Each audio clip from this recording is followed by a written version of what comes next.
everybody, and thank you for being here. And thank you to Atlanta to have a nice sunny day for our guests from Seattle.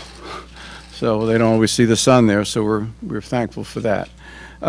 It's been 5 weeks since we last got together, and we've been obviously very active in interviewing head coach candidates. And I will tell you, there was a very deep talent pool this year of head coach candidates, and the process was both very educational and challenging for us as we went through it.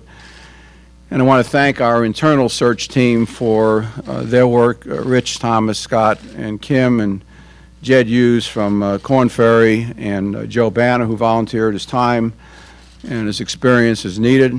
All of these people were diligent and committed to a very thoughtful process and a final decision, and I valued their views and their support.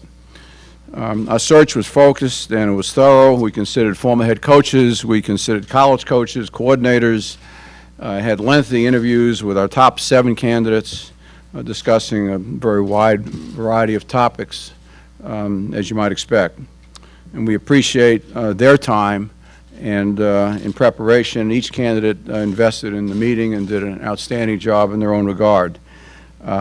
And I would say that based on the quality of these candidates, I believe many of the new head coaches this year will be very successful in their new roles. We entered the search with no bias in terms of an offense or a defense experience base. We wanted a coach who would provide the leadership in all 3 phases of the game and add additional leadership to our building and our franchise. We told you from the outset we were looking for a leader with a clear vision for success, someone who had great skills in terms of being a wonderful motivator, someone who was bright and decisive, someone who was innovative and flexible, and somebody who would be a great fit, cultural fit for the franchise and really for all of our businesses. And we found that in Dan Quinn, and for that reason he became our top choice. We felt so strongly that he was the best coach for us that we stayed patient, very patient, through the playoffs and Super Bowl, and rather than feel compelled to make a quick decision in a different direction. With 21 years of coaching experience, 12 in the NFL, Dan has a deep and a diverse history in football, having worked with some of football's best, including Steve Mariucci and Bill Walsh, Nick Saban, and Pete Carroll. In our 2 meetings with Dan, he displayed a definitive plan for our football team and his description of what it would take to win, an air of confidence, yet a strong sense of humility as well, and a desire to work in a collaborative way across the building. He's a coach, an individual who's pulled the best out of every player he coaches, designing and playing to their strengths and teaching them how to be better at what they're doing. He's smart, he's decisive, utilizing what he's experienced over the years, both good and bad, and to bring and develop his own unique approach to coaching. And he has a real desire to look for ways to do it better, to get better, to continue to push to a higher standard. The expression "good is the enemy of great" may have started with Dan Quinn. Dan's leadership has produced some of the league's top defenses, most notably in 2013 and 14 with the Seahawks. In those 2 years, Seattle allowed just 271 yards per game, 15 points per game, held opponents to 91 rushing yards per game, and won the Super Bowl in 2013. Dan also has a firm grasp on his offensive philosophy, which I'm sure he'll spell out and be asked about. He's putting together a coaching staff that reflects his approach to leadership, teaching, and creating a high-energy environment, and he has well-thought-out ideas regarding how to build a roster. I want to give you plenty of time to get to know Dan and ask him lots of questions, which I'm sure you will, but I want to also take just a few short minutes to expand on the changes and responsibilities that we announced a few weeks ago, and here's some context for that.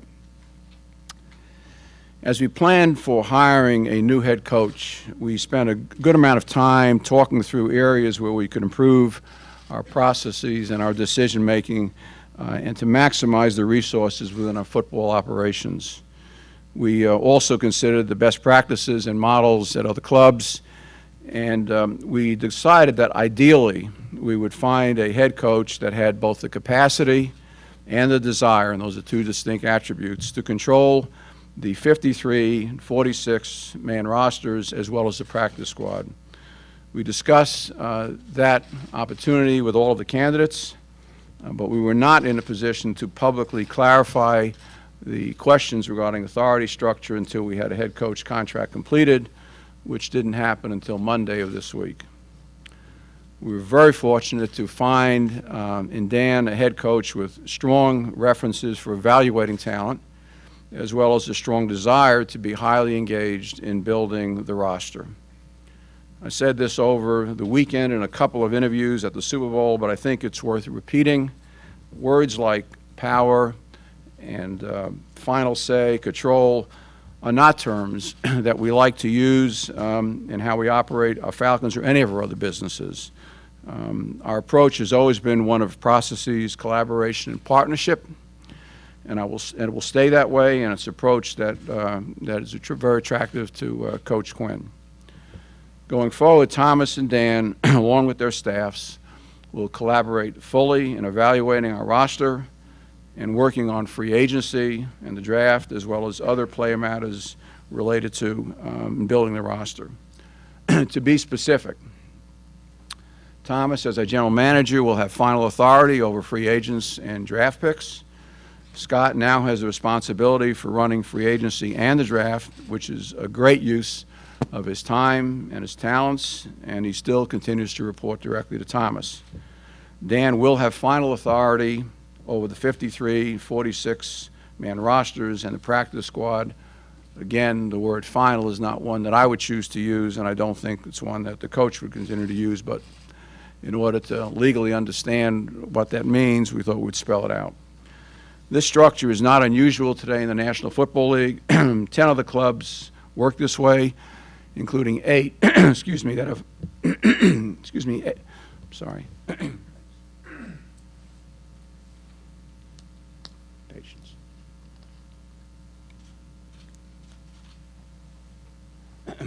Including 8 that have hired new head coaches since 2010. So it is a current trend. More importantly, this is about maximizing the capabilities of Thomas and Scott while adding Dan's unique strengths to the group. We have 2 accomplished leaders in Thomas and Scott. They have a long history of working together, a trust relationship, and they've received multiple recognitions for their individual work in the National Football League, including 2 Sporting News Executive of the Years each in terms of their efforts. So we feel, combined with the head coach with a proven track record and talent evaluation, this trio is a strong combination and one that we will capitalize on behalf of the franchise. All 3 of these men look forward to working together, and I'm confident that their collective efforts will result in a strong roster in this season and in future seasons. I want to make it clear, with both Dan and Thomas reporting to me, my role in terms of player decisions will be unchanged. For 13 years, it's been 0, and for the next whatever number of years, it'll be continue to be 0. My involvement will continue to be to support and understand and not direct in terms of player decisions. This reporting structure is simply what we believe to be the best setup to help these men accomplish their individual and their collective roles. It's also more common in the league today. 13 clubs now have the same structure, including 4 of the 7 new coaches who were hired this year. Again, it's a current trend.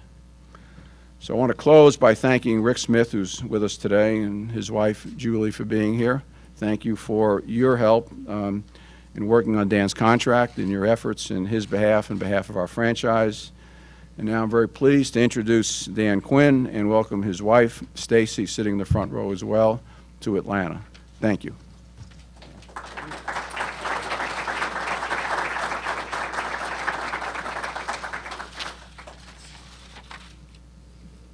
I'm so fired up to be here with you guys today. First off, I'd like to thank Mr. Blank, Thomas Dimitroff, Rich McKay, and so many of the Falcons organization that waded through our Seahawks playoff run for me to have this opportunity to be here with you today. That's not an easy thing to do in this business. And for those guys to have that kind of conviction told me very clearly the type of leadership that's in place here, and one that I so wanted to be a part of. So for that, I thank you, and I can't thank you enough for waiting it out. They understood over the last month my sole focus had really been helping the Seahawks to play as well as we could during that playoff run. I owed that to Pete Carroll and to John Schneider, the players, the coaches, and the 12s there. I wouldn't be here today if it not for all of them. So again, I appreciate you guys in terms of waiting, and I can't wait to build a similar championship environment right here in Atlanta.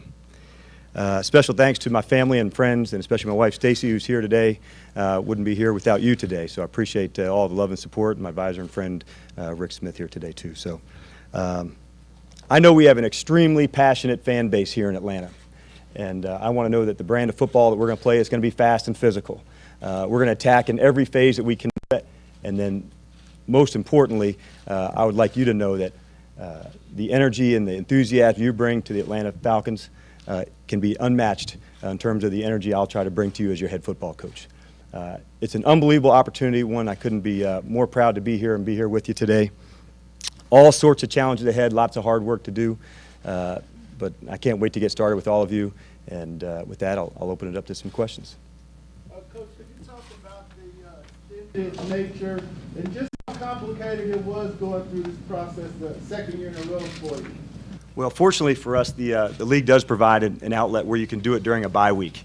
And so that was a huge advantage for me. I couldn't imagine trying to do that the night before a playoff game. So when you go through the bye, there's a few days. In fact, when we were playing Carolina, it could have been Detroit or Dallas or Carolina. So during that week, that was the time to do that. And I was fortunate I got a chance to talk to a number of clubs, and it was really clear. In fact, Stacey asked me the question, well, if they all worked out, what would you do? And it was really clear. And I told her that night, this is the spot I'd like to be. Hey, Darryl, can I ask a question, just because the coach is not familiar with lots of you, and many of us are, but can you just identify yourself to Coach Quinn when you ask your question, please? Okay, well, good. Okay, well, you already did, then you're ahead of it. Okay. Okay. Thank you. Second question, Coach, could you talk about the rugby tackling style? Sure. How the fans are excited about that, and how, if you plan to bring it, and how will you all try to teach it and implement it? We are. One of our goals here, we're going to try to be the best fundamental team in football, and that's a real challenge. And tackling and our ability to go after the ball and take care of it on offense, those are going to be some of the core tenets that we'll talk about.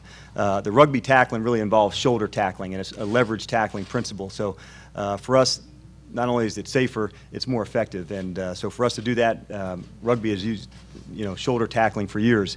And maybe, I guess, about 2 years ago, people talked when we were trying to take the head out of the game. Well, some of the people said, well, it may not be as physical. And we said that's absolutely not going to be the case. Just like a pitcher throws fastballs in the strike zone, we're going to try and absolutely hit people as hard as we can in the strike zone. So that shoulder tackling, the physical nature can still come through for sure. Coach, ESPN.com, how you doing? Good. How you doing? Good. Arthur Blank talked about how you had a definitive plan. What is your definitive plan for building a defense, and what is your defensive philosophy? Well, really, it starts with effort first, and that's always the thing that we'll talk about right at the forefront of it. From our effort and the way we attack and the style that we'll play will come from that. We want to be really aggressive in terms of the way we attack the football. So those two things, in terms of our effort and the way we attack the ball, will always be at the front of our conversations. Past that, we want to play as fast and physical as we can.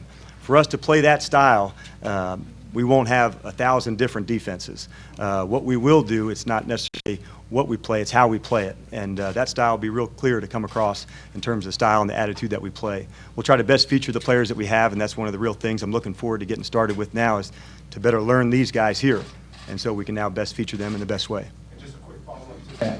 How much do you plan to still have your coordinator hat on in this defense? Quite a bit. We're fortunate enough that we've hired some terrific guys to partner up with us, but that's certainly been my background as a defensive coach, so I'll stay involved in that side of the ball. Nice night of game here in Atlanta. Why now? I mean, you had other opportunities, other offers before, and why Atlanta? You could have stayed in Seattle and continued to have success there. Why?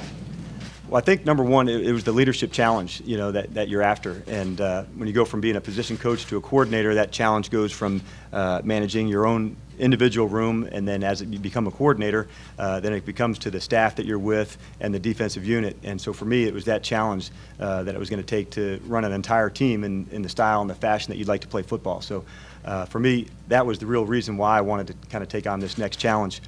When I had a chance to talk to some other clubs as it went through, this one was the best fit for me. It started with Mr. Blank and then with Thomas. He was a guy that I connected with right away, and I knew I wanted to partner with.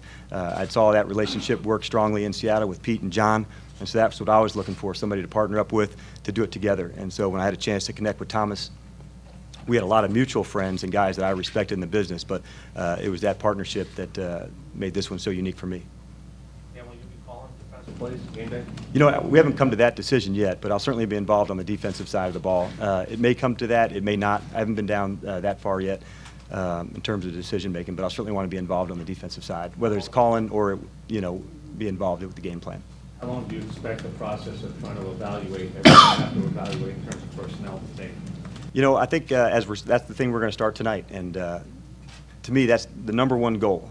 Before we got into any scheme, let's find out as much as we can about these players, and that's what I'm looking forward to do and getting connected with them. So I would imagine it would take all the way through the spring as we got into practices and into OTAs, and as we start to build our club together where we can learn these guys the best. And in that time, however we can feature them, that's what our goal will be. Coach Zach Klein from Channel 2 here in Atlanta. Welcome. And thanks, Zach. In your opening comments, you said you're looking forward to build a similar team here that you did in Seattle in terms of championship caliber football team. You've been looking at this team from afar because your sole focus has been on Seattle.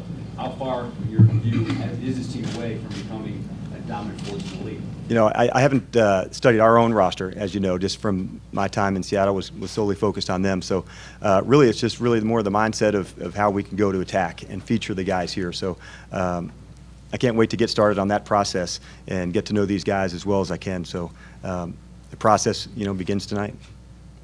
Dan, Jeff Schultz from the Atlanta Falcons. Hi, Jeff. It's nice to actually be able to ask you about the Falcons. How you've waited a long time just to sit in that seat. How much different do you think you'll be as a head coach as opposed to an assistant? And what tells you that you're ready? Well, I think it's definitely different. And fortunately for me, I've been around some terrific, you know, head coaches and mentors through my time in the NFL and in college.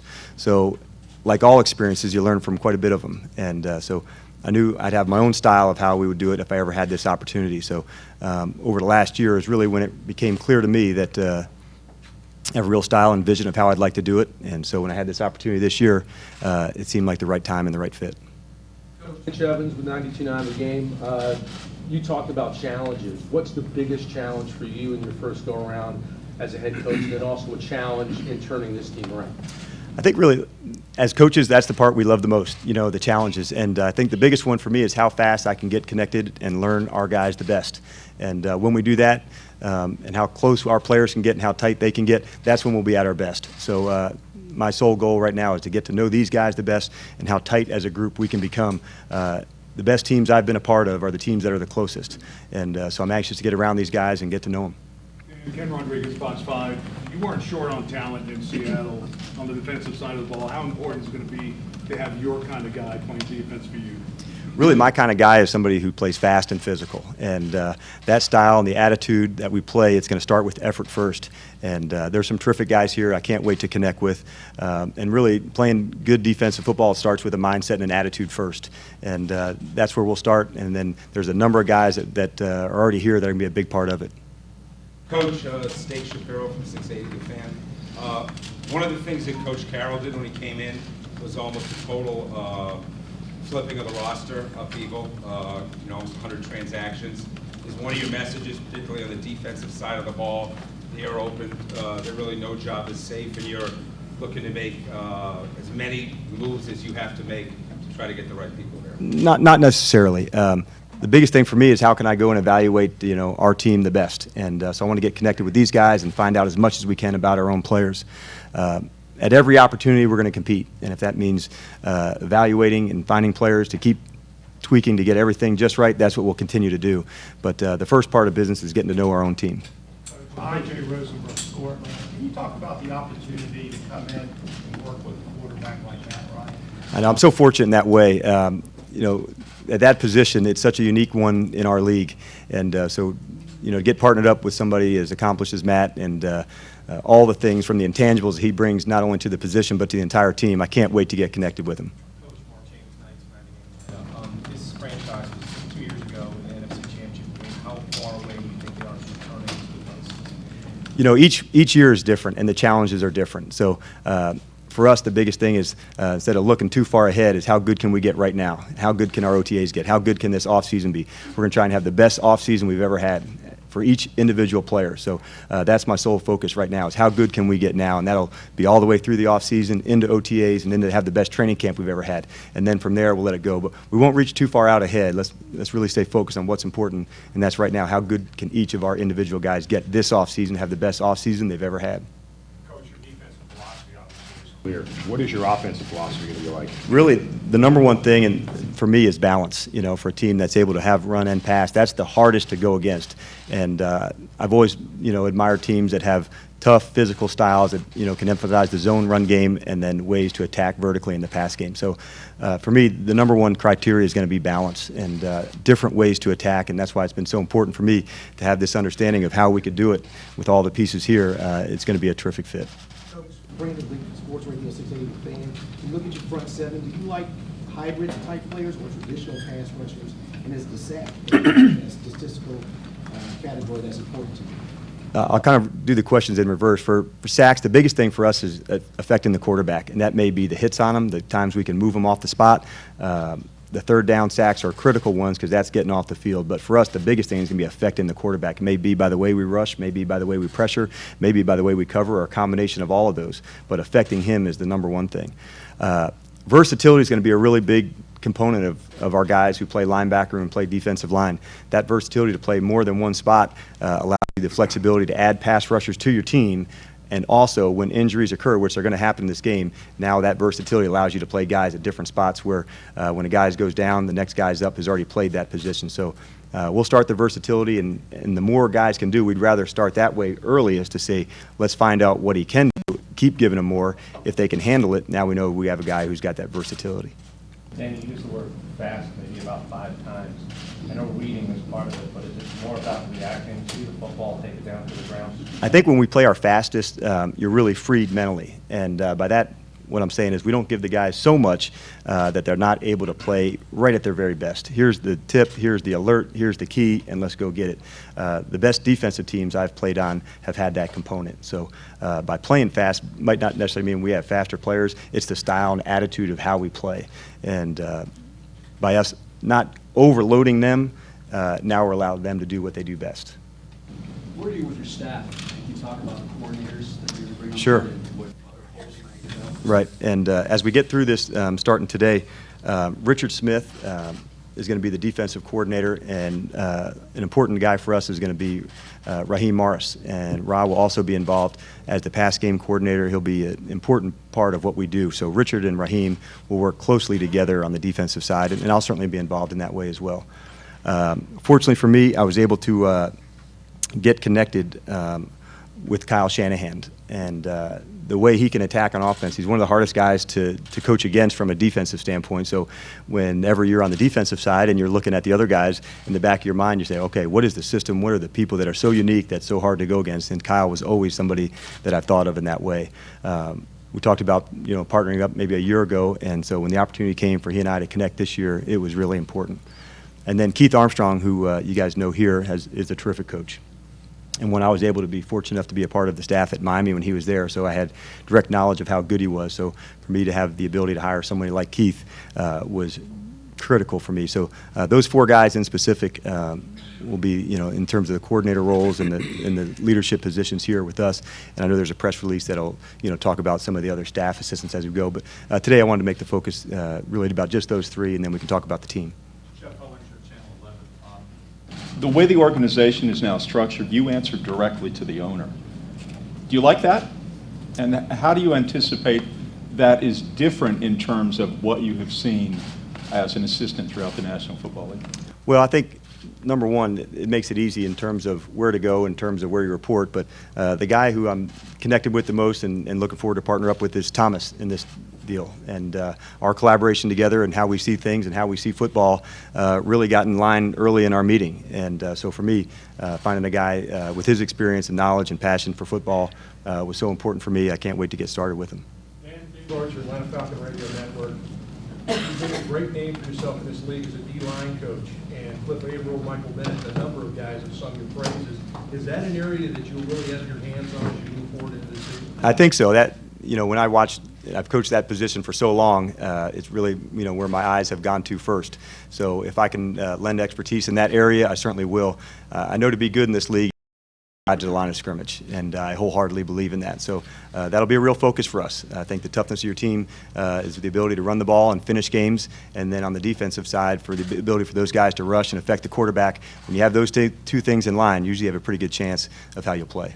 Coach Dan Matthews, score Atlanta. A lot of players have talked about the relationships that you built with them, and like Dave just said, singing your praises. Do you feel like that's a real strength for you as a coach to be able to build relationships with guys that sometimes you have to give bad news or give them good news? Right. I know it's one of the things I love most about coaching is being connected with these players. And guys, and we reach them differently. Some guys you have to put your arm around and tell them what the good job they did, and other guys you have to find other ways to motivate them. So for me, that job is one that I cherish, knowing that I can have an effect on how a guy can improve and develop. And our whole staff, we're going to be a developmental staff. And our real goal in that is how far can we take each player? And that's our goal from the guys that we bring into training camp. How well can we learn them? How far can we push them? And see how good each guy can get. And so as we go through the whole team and each guy that we bring here, that's going to be our real goal of how good every player we can get. And that's a lot for the staff to get to know these guys and find out what makes them tick. And that relationship is one that we really cherish. And through the guys, through the years, there's been a number of guys who've had a huge impact on me through my years at San Francisco, whether it was Bryant Young or in Miami with Jason Taylor or the Jets, or so many of the guys I've been connected with in Seattle that have had a huge impact on me as well. So yeah, that's one of the parts of the job I love the most. Coach, obviously your offensive coordinator is going to call your plays. Yes. In terms of your responsibility, looking towards the Super Bowl that just passed, what's the ultimate onus on a play call that comes in at the end there?